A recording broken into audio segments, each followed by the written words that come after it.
प्रेम मंजूषा मुंशी प्रेमचंद। रानी सारंधा। अंधेरी रात के सन्नाटे में धसान नदी चट्टानों से टकराती हुई ऐसी सुहावनी मालूम होती थी जैसे घुमुर घुमुर करती हुई चक्कियां। नदी के दाहिने तट पर एक टीला है।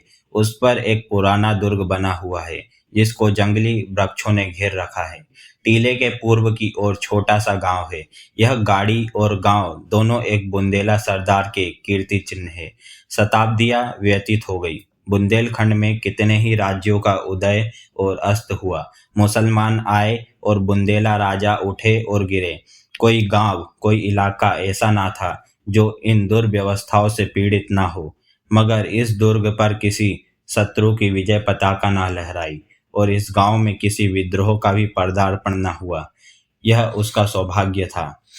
अनिरुद्ध सिंह वीर राजपूत था। वह जमाना ही ऐसा था जब मनुष्य मात्र को अपने बाहुबल और पराक्रम ही का भरोसा था। एक और मुसलमान सेनाएं पैर जमाए खड़ी रहती थी, दूसरी ओर बलवान राजा अपने निर्बल भाइयों का गला घोटने पर तत्पर रहते थे। अनिरुद्ध सिंह के पास सवारों और पियादों का एक छोटा सा मगर सजीव दल था। इससे वह अपने कुल और मर्यादा की रक्षा किया करते थे। उसे कभी चैन से बैठना नसीब न होता था। 3 वर्ष पहले उसका विवाह शीतला देवी से हुआ था।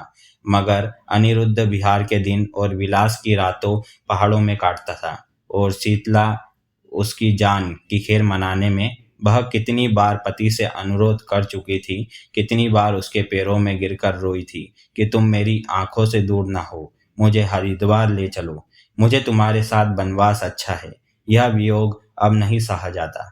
उसने प्यार से कहा, जिद से कहा, विनय की। मगर अनिरुद्ध बुंदेला था। शीतला अपने किसी हथियार से उसे परास्त ना कर सकी।